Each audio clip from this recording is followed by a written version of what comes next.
Hey guys, greetings and salutations. This is James here at Unique Perspectives. Thought I'd make another video, and this time we're going to talk about really the concept of me actually once upon a time envying those that are light skinned. I actually wanted to be a lighter complexion guy, and so I want to just kind of unpack that in a humble way. Just talk about this, whether we want to call it colorism or shadism or complexions and all that stuff, but I just want to talk about that because it's a part of my story and it has something to do with just my journey as I want to say just who it is that I am as a Christian man, as a conservative, as somebody that has more traditional values. I feel like this is a part of my story, and I kind of wanted to talk about it and unpack it because I think it's just essential, and I'm sure there are other men and women within our community or other communities that can relate. So just wanted to talk about this. I do want to encourage you to like and subscribe. I would appreciate your support. You know what? And without further ado, let's get into the topic at hand. So like many people, I grew up in a family with people of different shades, and more so in my immediate family, most of my family,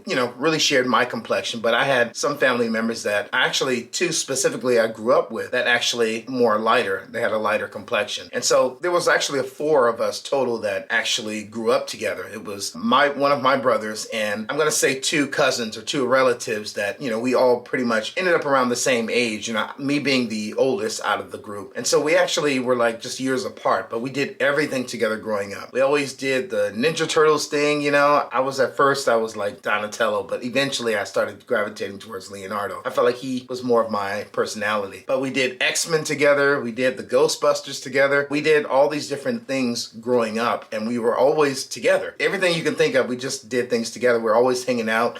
We supported each other. Even if one of us was about to get in a fight when we were younger, we all just automatically jumped in to support that person. So we were always watching each other's back. And I consider them still very close family members, even though we don't hang out and keep up with each other as much. We just have this instinct of, because we have this foundational connection of growing up and going through so much together, we have sort of this connection regardless of how far we've drifted when it comes to our philosophies and practices and stuff like that. There's still that foundation there. But growing up, I do remember that, and I'm just speaking for myself because my brother that was a part of the group as well, sort of like his shade was more of I'm going to say, between my other two relatives, the brothers, and myself. I never really checked into how he felt about the whole shade and stuff like that. But me as the darker complexion out of the four, I didn't really notice much growing up. To me, the family treated us all the same, and we just had this very similar experiences growing up. But I do remember in the background,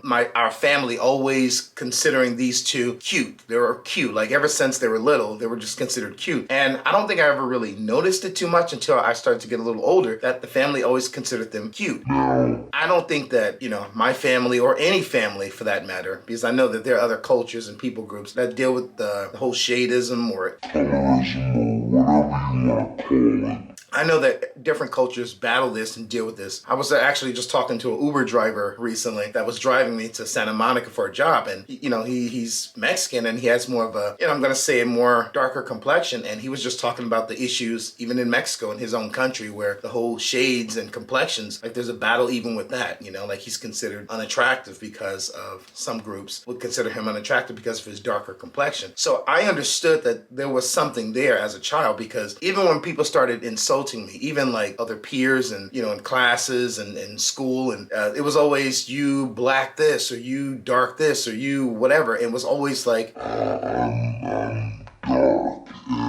after a while, you kind of learn that in specifically the black community, because a lot of us are very expressive, that being dark or being this chocolate complexion, you can be easily insulted. Like that's considered something bad or dirty for a lot of people. It's negative. It's something that equates to something unattractive or bad or whatever. And as I started to mature as a preteen and transition to my teenage age, I started putting two and two together and realized that, my two relatives, the brothers, the lighter complexion, that they did get some type of unique attention from not only the family, but just our surroundings. And I remember even just at times, maybe my family would go to a barbecue or go to some type of event. And let's say there were girls there, our age. I noticed that most of the time the girls, let's say most of the time the girls were in our community, so they were black, they would gravitate towards our two relatives that were the lightest complexion. And I never connected why until later on. I was like, oh, okay, they're lighter. And so for a lot of the young ladies and even women, as we transitioned and we started to get older, I noticed that in our community, it was almost like a default setting that the women just automatically gravitated towards the lighter relatives. And at some point, I remember just automatically just accepting that that's the routine. That's what happens when we go somewhere is if there's ladies around, young ladies or whatever,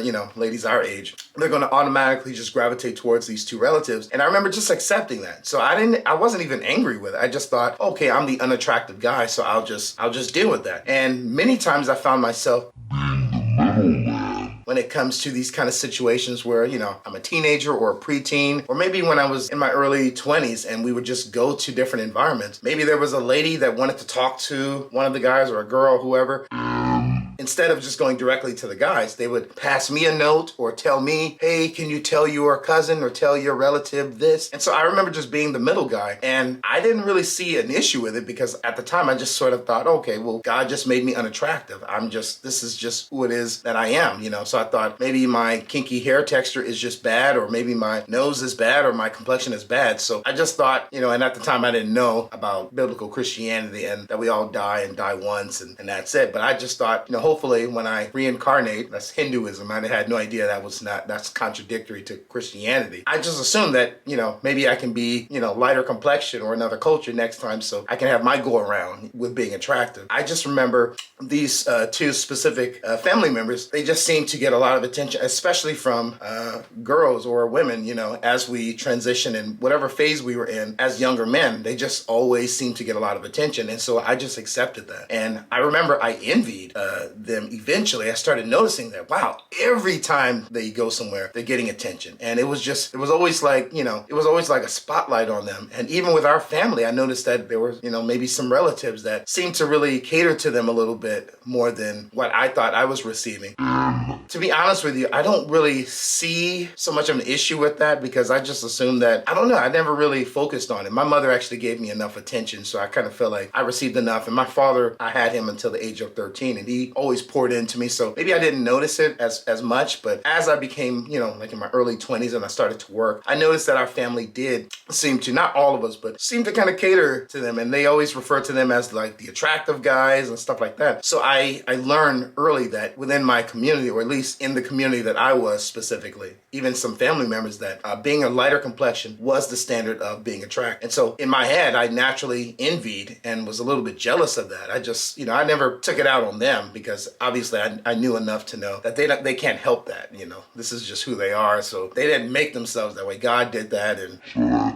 But I will say the biggest difficult aspect, the most difficult aspect about all of this was a lot of attention from young ladies growing up who steered towards them when they were around. And it was very hard for me at some point to kind of accept, like, oh wow, this is like a thing, like I'm the unattractive guy. And I started to just kind of accept that. And I thought, God just made me this way, and I don't know, maybe next time around, hopefully something else will change. I've never really been too into getting into the whole racist colorism discussions, to be honest with you, growing up. I just thought things were the way it was, and we can't change it, so we just leave it alone. And so I never envied like even white Caucasian people. I at one point I just thought, hopefully, I can be even white. If I died and came back as, another person. At the time, I thought being white just meant you have problems. I just always was told that white people have privileges and all this stuff. So I just thought if you're white Caucasian, then everything is perfect. And, you would see movies and TV shows of people in the white Caucasian community, everything's working out for them. So I would just assume that things would be better. And of course, over time, I learned that it doesn't matter what your culture is. You can have a very hard time if you're not willing to apply yourself. So, but I did go through a stage where I just accepted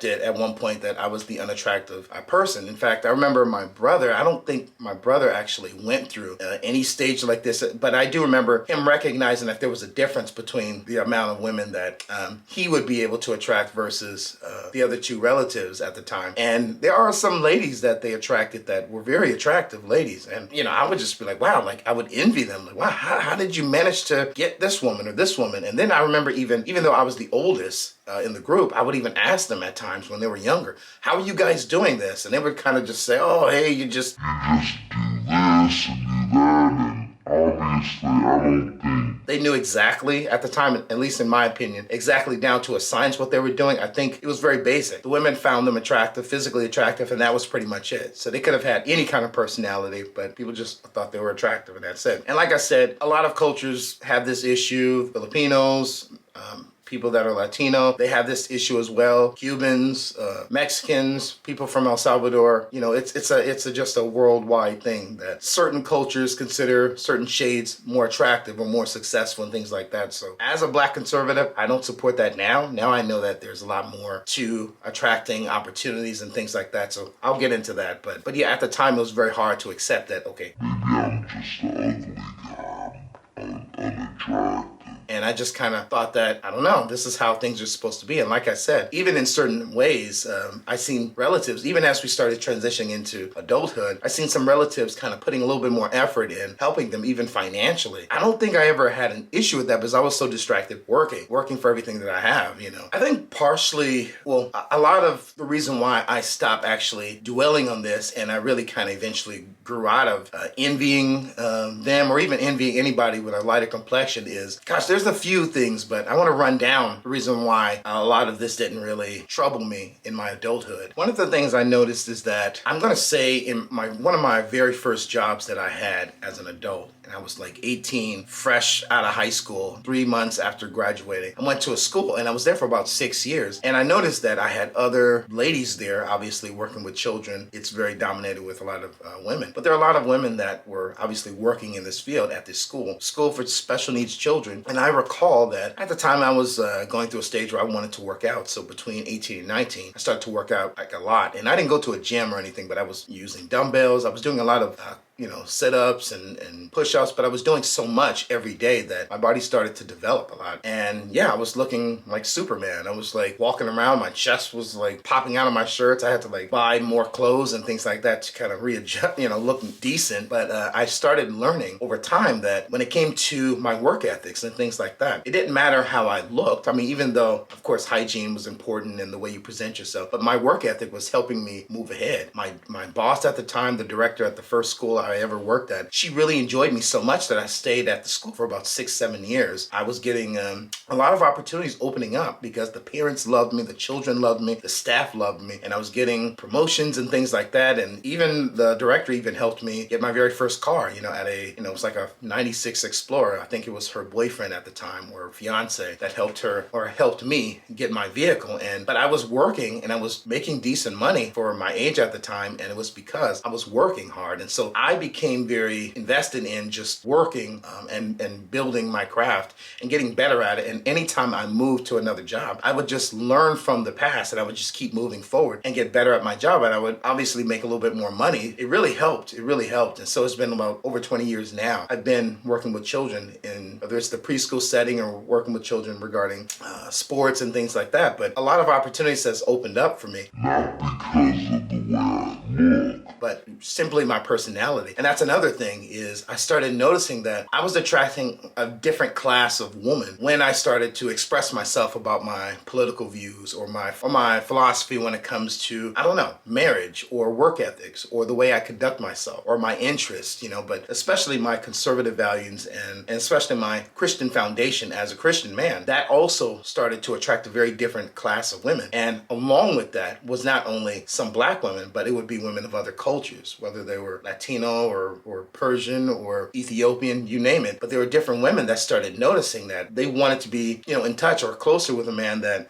at least have access to a man that carried himself in a very honorable, respectable way. And so I started learning it can help to have a certain physical appearance and things like that. So that can be very nice. But what I learned, especially here in America with all these great opportunities, is your work ethic, your personality, the way you present yourself, how often you smile, your philosophy on life. Those things matter. Those things matter. I'm very proud of is the fact that, I'm not trying to put down my two relatives, but a lot of the things that I have, like even my car, or my cars I've never had anybody have to help me get a car. I've always spent my own money to get my own car, you know, whether it's a down payment or I've never had a co-signer and things like that. And I'm not trying to put them down, but you know, like even one of them has been given cars, multiple cars, you know, just given. And for me, I went to CarMax and I bought my car. You know, I put my money down, and anytime I had to deal with something like that, I did it. I didn't have anybody helping me saying, hey, here's $5,000 or here's $1,000 or hey, let me pay your rent. I always paid my own way. So I noticed that not having those little extra privileges, I'm going to say, reinforced a stronger, better, more efficient work ethic for me. Knowing that I wasn't going to have somebody to fall on or fall back on to just kind of save me. It helped me work. You know, it even drives me still to this day, is taking up more hours when I can, if my jobs allow that, just to kind of pick up with catching up on a bill, or if I want to buy something, I know that, hey, I can work this extra because I'm capable of doing it. So personally, I don't think that anyone should dwell on the light skin versus dark skin thing. First off, let me just be very clear that anybody with a lighter complexion, they're obviously made in the image of God. They have value, they have worth. Yes, there are people that will carry themselves in a very strange, proud, arrogant way because they think they're God's gift to whatever, whether they're male or female. And it doesn't have to be in the black community. It can be in any other community. It happens very often. Even in Mexico, there are people that are lighter complexion that could pass for white. There are a lot of people that see them as more attractive than somebody that are darker complexion. Now, personally, I think women, for example, are attractive regardless of their shade. You know, they can be black and chocolate complexion like me. They're beautiful ladies that with my complexion. And there are women that are very light and, you know, very fair, you know, they can be in Europe or wherever. And I think they're just as attractive, you know, so there are, you know, it depends on your taste. But me, I just like women, attractive women. I'm fine. Any culture,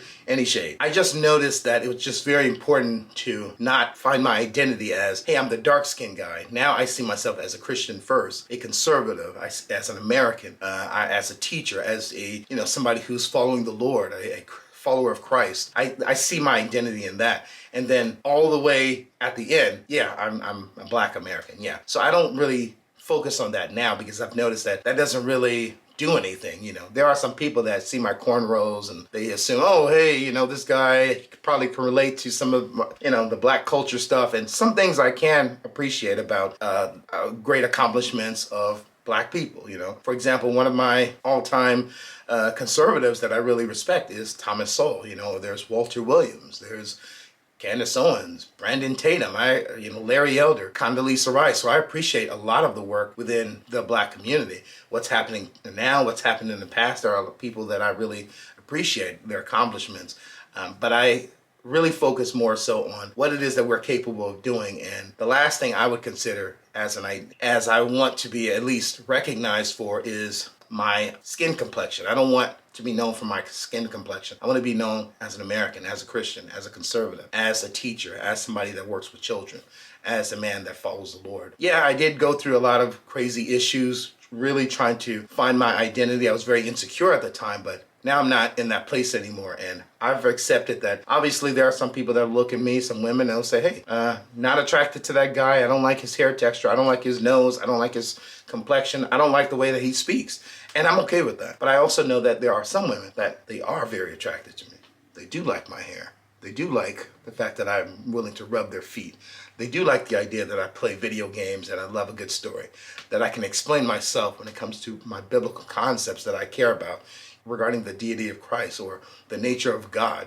They do respect that I take my craft seriously when it comes to working with children and building up communities in a positive way. So I'm okay with that. I'm okay with people not being attracted to me or don't want to have access to me, and the people that do, you know. And I'll be honest with you, I have some amazing people in my life that really enriches my family, enriches me, and God has really just put some amazing people in my life that I have access to. And some of you are probably looking at this video right now, and I just want to say, God bless you guys. I love you guys because you guys really enrich my life, and you all know who it is that you are. And yeah, but final thoughts, I really think that it's the sinful nature that human beings inherited.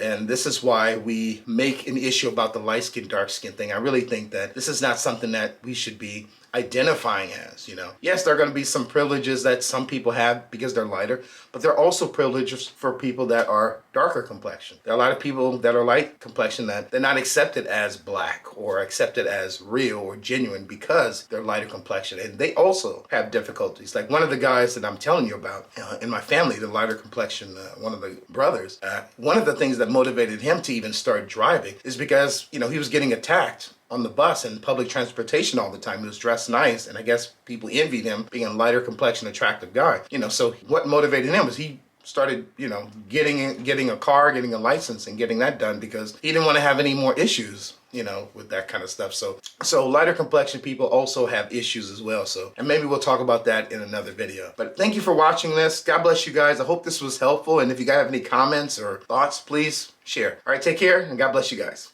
Peace.